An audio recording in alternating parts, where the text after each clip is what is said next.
हमारे प्रभु यीशु मसीह के परमेश्वर और पिता का धन्यवाद हो कि उसने हमें मसीह में स्वर्गीय स्थानों में सब प्रकार की आत्मिक आशीष दी है। Praise the Lord. आज इस वचन को आगे बढ़ाते हुए, सीरीज को आगे बढ़ाते हुए, आज हम देखेंगे the place of the church. Church का क्या स्थान है। जैसा कि पिछले मैसेज में मैंने आपसे कहा था कि ये एक सीरीज है और वीडियो दर वीडियो हम देखेंगे चर्च के विषय में। तो सबसे पहले चर्च, जो कि एक इंग्लिश वर्ड है, और ये चर्च जो कि ग्रीक वर्ड में इस चर्च को बोला गया है एक्लीसिया। एक्लीसिया का मतलब होता है मंडली। इसलिए चर्च के विषय में जब हम बातचीत करते हैं, यीशु मसीह ने जिस प्रकार से प्रतिज्ञा किया कि जहां पे 2 या 3 एक मन से मेरे नाम से इकट्ठे होंगे, मैं उनके बीच में होऊंगा। हाँ मेरे प्रियो, और इस प्रकार से चर्च कैसे एस्टैब्लिश होता है, जब मसीही लोग, जब प्रभु के लोग जब एक साथ इकट्ठे होते हैं, चाहे वो कहीं भी इकट्ठे हों, और जब परमेश्वर की उपस्थिति उनके मध्य में होती है, यानी कि पवित्र आत्मा जब उनके मध्य में होता है, और वो एक चर्च बन जाता है। रेवलेशन की किताब में प्रभु यीशु मसीह ने यूहन्ना को 7 कलीसियाओं के बारे में बताया, यानी कि 7 मंडलियों के विषय में। और वो 7 कलीसियाएं किस प्रकार से क्या क्या प्रॉब्लम्स वो फेस कर रही थी, अगर हम ध्यान से उसको पढ़ेंगे तो 5 कलीसियाएं, 7 कलीसियाएं किस प्रकार से अलग अलग प्रकार का एक परीक्षा की घड़ी उन पर पड़ी थी, क्योंकि बार हम देखते हैं कि दोज हू ओवरकम। मगर इसके विषय में हम बाद में देखेंगे। मगर आज, जैसा कि मैं बताया कि आज हम देखेंगे इस मैसेज में the place of the church. और जैसा कि वचन में हमने पढ़ा कि परमेश्वर पिता ने प्रभु यीशु मसीह में हमें स्वर्गीय स्थानों में आशीष दी है। और अगला वचन हम पढ़ेंगे, देखेंगे इफिसियों 1 अध्याय 20 से 23 पद।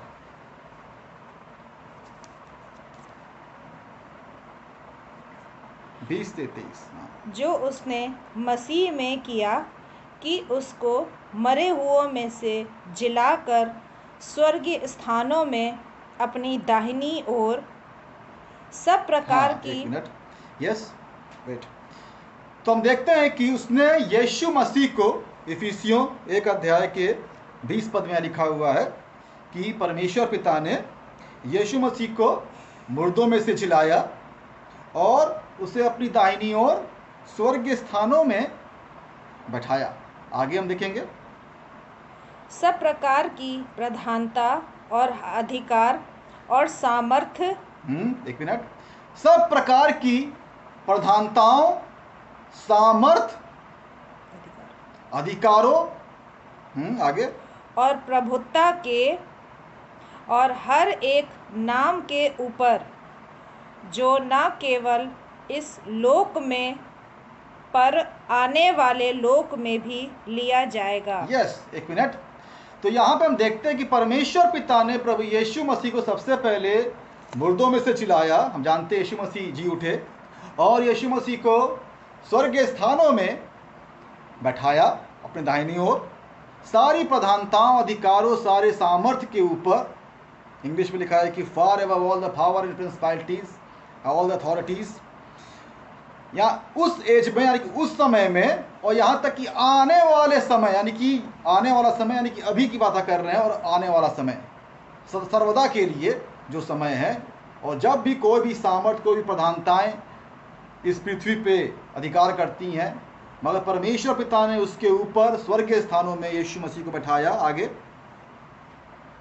बैठाया और सब कुछ उसके पांव तले कर दिया हालेलुया। और उसे सब वस्तुओं पर शिरोमणि ठहराकर कलीसिया को दे दिया। यस, और यहाँ पे हम देखते हैं कि उसे हर अधिकारों के उसको पांव तले कर दिया और शिरोमणि करके किसको दे दिया? कलीसिया को। तभी हम जानते हैं कि हमने देखा किस प्रकार से कि क्राइस्ट इज द हेड, यानी कि यीशु मसीह कलीसिया यानी कि चर्च का सिर है, कलीसिया का सिर है और कलीसिया उसकी देह है। तो यानी कि एक बात हम समझ गए कि प्रभु यीशु मसीह का स्थान, हम सब जानते हैं कि प्रभु यीशु मसीह पिता के दाहिने बैठे हुए हैं। अब हम देखेंगे कि चर्च का स्थान कहाँ पे है, और उसके लिए हम देखेंगे इफिसियों 2 अध्याय 6 से 7।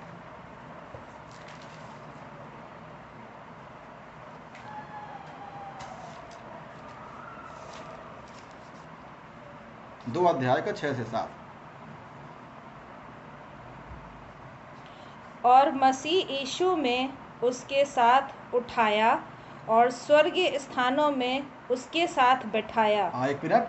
तो हम देखते हैं कि हमें मसीह यीशु के साथ उठाया और हमें कहाँ बैठाया? स्वर्ग स्थानों में यीशु मसीह के साथ बैठाया। आगे कि वह अपनी उस कृपा से जो मसीह यीशु में हम पर है, आने वाले समयों में अपने अनुग्रह का असीम धन दिखाए। हाँ, आने वाले समयों में अपनी कृपा का असीम धन दिखाए। इंग्लिश में हम देखते हैं, वहां लिखा है कि exceeding riches of his grace, अपने उस कृपा की अधिकाई को यीशु मसीह में हमें दिखलाए। यानी कि हम देखते हैं किस प्रकार से चर्च का ग्रोथ हुआ, यीशु मसीह के चेले और किस प्रकार से जब वो प्रचार करना स्टार्ट किए, यीशु मसीह के बारे में बताना शुरू किया, और जो लोग यीशु मसीह को ग्रहण किए और चर्च बढ़ता गया और आज चर्च बढ़ ही रहा है। और ये हमारा एक सबसे बड़ी जिम्मेदारी है कि हम चर्च के इस बढ़ोतरी में, यानी कि कैसे हो सकता है, सिर्फ गॉस्पल प्रचार के द्वारा, और हम इसमें अपना हाथ यानी कि योगदान करें प्रचार करने के द्वारा, या हम अपना धन का कंट्रीब्यूशन करके, फाइनेंशियल हेल्प करके, या प्रार्थना के द्वारा, हर प्रकार से हम हेल्प कर सकते हैं। मगर इस बारे में एक चीज़ और हम देखेंगे, ये तो हम नया नियम में हमने देखा, मगर पुराने नियम में हम देखते हैं कि आखिर ये चर्च कितना पुराना है। और इसके लिए यशायाह 14 अध्याय 13 पद से हम देखेंगे।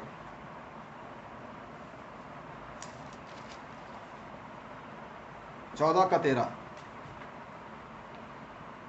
तू मन में कहता तो था, मैं स्वर्ग पर चढ़ूंगा, मैं अपने सिंहासन को ईश्वर के तारागढ़ से अधिक ऊंचा करूंगा और उत्तर दिशा की ओर पर सभा के पर्व पर विराजूंगा। बस यहाँ पे अब देखते हैं, ये पूरा अध्याय में जब ध्यान से आप पढ़ेंगे, और ये सारी घटनाएं जो है उत्पत्ति 1 अध्याय के 1 पद और 2 पद के बीच में घटी है, जिसका कहीं वर्णन नहीं है, मगर बाइबल में जो भविष्यवक्ताओं को परमेश्वर ने अपनी आत्मा के द्वारा प्रकट किया, उन्होंने लिखा, या शाया ने लिखा, रेवलेशन में हम देखेंगे, प्रकाशित वाक्य में भी, और अलग अलग स्थानों में उस समय के बारे में बताया कि उस चर्च में, यानी कि इस पृथ्वी जब बेडौल थी उससे पहले आखिर बीच में क्या हुआ। और यहाँ पे एक वर्णन है किस प्रकार से जो लूसीफर था उसके अंदर एक घमंड आया और वो जो है स्वर्ग पर चढ़ाई किया। मगर वहाँ पे वो क्या कह रहा है उसके बारे में समझाने का भी समय नहीं है, मगर वहाँ पे क्या कह रहा है कि मैं अपने सिंहासन को सभा से, परमेश्वर के सभा से भी ऊंचे, परमेश्वर की सभा से भी ऊंचे मैं विराजमान करूंगा। यहाँ पे I will also sit on the mount of congregation. यहां शैतान कह रहा है कि मैं कहां बैठूंगा? Mount of congregation. यहां ये जो mount of congregation, the word, ये कॉन्ग्रीगेशन जो सभा है हिंदी में, ये दर्शाता है चर्च, पृथ्वी के। तभी हम देखते हैं कि आगे इफिसियों 1 अध्याय के 4 पद में हम इसको हम थोड़ा सा देखेंगे, इसी चीज के वर्णन को। 1 अध्याय इफिसियों 1 का 4 पद।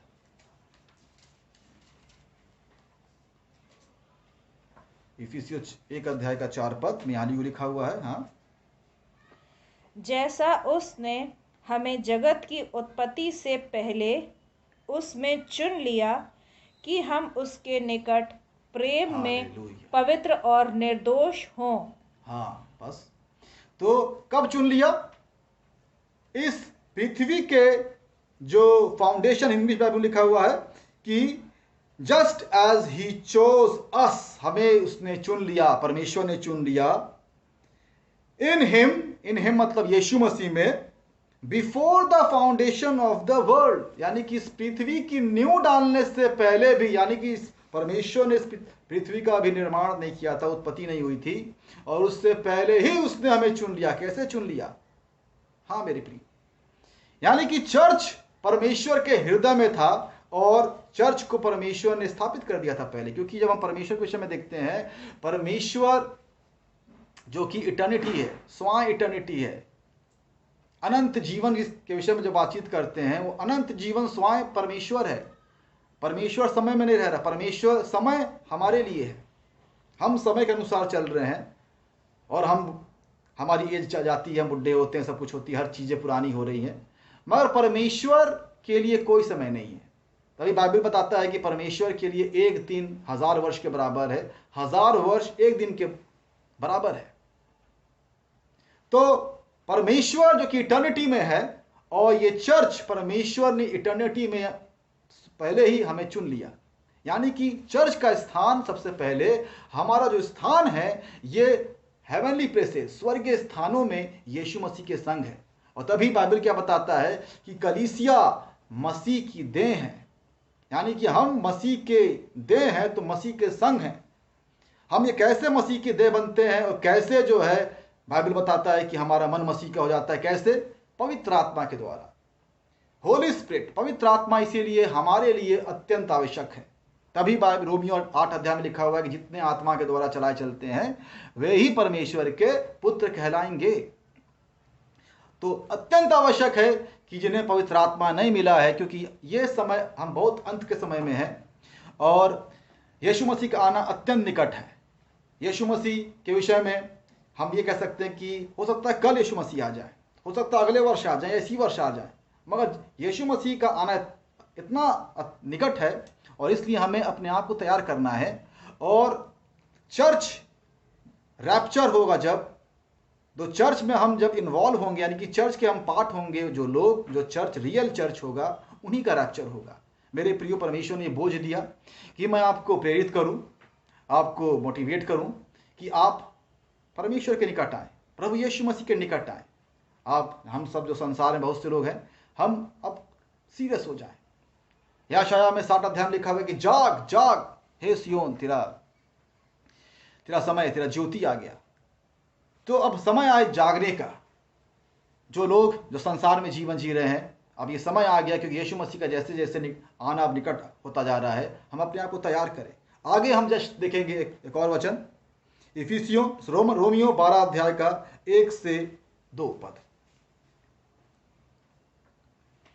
इसलिए हे भाइयों, मैं तुमसे परमेश्वर की दया स्मरण दिलाकर विनती करता हूँ कि अपने शरीरों को जीवित और पवित्र और परमेश्वर को भावता हुआ बलिदान करके चढ़ाओ, यह तुम्हारी आत्मिक सेवा है। हालेलुया। तो सबसे बड़ी सेवा, हम कैसे हमें अपने आप को जो है परमेश्वर के लिए तैयार करना है, आने वाले समय के लिए हमको कैसे तैयार करना है, हमको प्रतिदिन अपने आप को परमेश्वर को हाथों में सौंपना है। हाँ मेरे प्रियो, बहुत से लोग सोचते हैं कि प्रार्थना करना बहुत मुश्किल है और वचन पढ़ना बहुत मुश्किल है, मगर प्रियो, परमेश्वर ने, प्रभु यीशु मसीह ने कहा कि मैं तुम्हें सहायक दूंगा। पवित्र आत्मा हमारे संग है। पवित्र आत्मा हमारे संग 3 प्रकार से रहता है। जितने विश्वासी हम लोग यीशु मसीह ग्रहण किए हैं, पवित्र आत्मा हमारे संग है, हमारे साथ है। मगर जब हम प्रार्थना में हम बैठते हैं, जब आप कहेंगे हे प्रभु जी मेरी सहायता करिए, प्रार्थना करने में मेरी सहायता करिए, हाँ मेरी आंखों को ज्योतिर्मय करिए कि मैं वचन को समझ सकूं, प्रार्थना, प्रभु जी मुझे वचन को समझने में मेरी हेल्प करिए।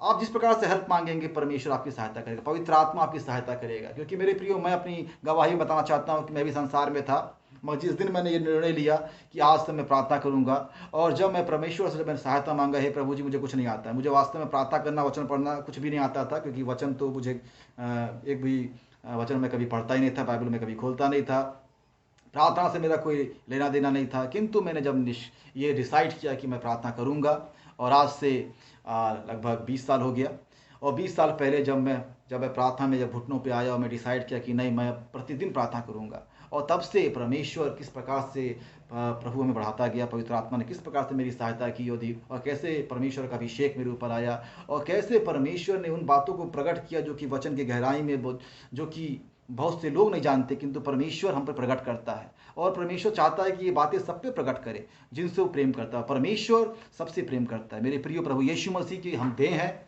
और प्रभु यीशु मसीह की इच्छा है कि हम जो है उसमें कूद के बढ़ते जाएं। आगे हम एक और वचन देखेंगे, रोमियो 12 अध्याय का 5 से 8 अध्याय पद, 5 से 8, 12 का 5 से 8। वैसा ही हम जो बहुत हैं मसीह में एक देह होकर आपस में एक दूसरे के अंग हैं, जबकि उस अनुग्रह के अनुसार जो हमें दिया गया है हमें भिन्न भिन्न वरदान मिले हैं। तो जिसको भविष्यवाणी का दान मिला हो वह विश्वास के परिणाम के अनुसार भविष्यवाणी करे। यदि सेवा करने का दान मिला हो तो सेवा करने में लगा रहे। हालेलुया। यदि कोई सिखाने वाला हो तो सिखाने में लगा रहे। आमेन। जो उपदेशक हो वह उपदेश देने में लगा रहे। दान देने वाला उदारता से दे। जो अगुवाई करे वह उत्साह से करे। जो दया करे वह हर्ष से करे। आमेन। तो हाँ मेरे प्रियो, हम देखते हैं इस वचन में किस प्रकार से लिखा हुआ है कि रोमियो 12 अध्याय के 5 और 8 में कि हम सब जो है मसीह की देह के अंग है, अलग अलग अंग है, और हमारे फंक्शंस यानी कि हमारे कार्य एक जैसे नहीं है। इसलिए जो कार्य हमें दिया गया है हम उस पर करते रहें, बढ़ते रहें। जो कि भविष्यवाणी कर रहा है, भविष्यवाणी करने में, जो किसी को बढ़ा रहा है, बढ़ाने में, मोटिवेट करने में, जो किसी कुछ नहीं है जिसके पास दान के द्वारा दान दे के परमेश्वर की चर्च में उसकी हेल्प कर सकता है, और जो किस मैनेजमेंट देख रहा है उस मैनेजमेंट को देखने में, हर प्रकार से अलग अलग गिफ्ट जो दिया गया है उस गिफ्ट को हम इस्तेमाल कर सकते हैं चर्च की बढ़ोतरी में। किंतु सबसे महत्वपूर्ण है कि हम अपना जीवन भी, हम अपने आप को भी प्रार्थना के जीवन में अपने आप को व्यतीत करें, अपने आप को प्रार्थना में हम दें। और अंतिम वचन हम देखेंगे, 1 कुरिन्थियों 6 अध्याय का 19 पद।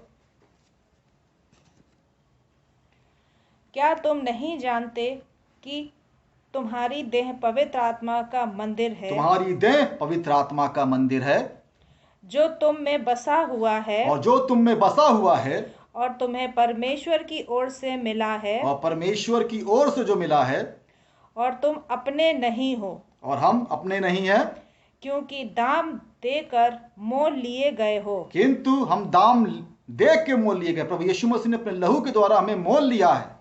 हाँ, इसलिए अपनी देह के द्वारा परमेश्वर की महिमा करो। इसलिए अपनी इस देह के द्वारा हमें परमेश्वर की महिमा करना है। हाँ मेरे प्रियो, आज का ये वचन है, और इसलिए हम देखें किस प्रकार से चर्च का क्या स्थान है। और जब हम यीशु मसीह को एक बार ग्रहण कर लेते हैं हम चर्च के पार्ट बन जाते हैं। किंतु सिर्फ चर्च में यीशु मसीह को ग्रहण करना ही सिर्फ जो है काफ़ी नहीं है, क्योंकि यीशु मसीह का आना निकट है। जब हम यीशु मसीह के आने के विषय में बातचीत करते हैं तो यीशु मसीह सबसे पहले, यीशु मसीह 2 फेज में आएंगे। सबसे पहले यीशु मसीह बादलों पे आएंगे जब उन्हें दुनिया नहीं देखेगी, और सबसे पहले जो कि चर्च है, रियल चर्च, जो कि यीशु मसीह, जो कि आत्मा में, पवित्र आत्मा में, जो कि यीशु मसीह के शरीर के अंग है, रियलिटी में यह यूनिवर्सल चर्च है। ये कोई बिल्डिंग या कोई मंडली, एक स्पेसिफिक मंडली नहीं है, मगर जो कि आत्मा में चल रहे हैं। और क्या होगा? उनका रैप्चर हो जाएगा। हाँ मेरे प्रियो, मैं आपको धोखे में नहीं रखना चाहता हूँ। रैप्चर की जो सबसे इंपॉर्टेंट थिंग है, जो हमारा सहायक है, वो पवित्र आत्मा। और बिना पवित्र आत्मा के रैप्चर हम मिस कर सकते हैं। यदि मैं पवित्र आत्मा में चल रहा हूँ और कल मैं दुनिया में चला गया, मैं भी रैप्चर मिस कर सकता हूँ। इसलिए हमें अब जागते रहना है, प्रार्थना करते रहना है, और प्रभु यीशु में बने रहना है, प्रभु यीशु मसीह में बने रहना है। और हमको प्रभु यीशु मसीह के कार्य यानी कि गॉस्पेल सुसमाचार में किस प्रकार से हमें कंट्रीब्यूशन करना है, हमें करते रहना है। अपना कार्य जो है हमें करना है, किंतु हमें ये सब भी करना है। Praise the Lord. आज का वचन इतना ही।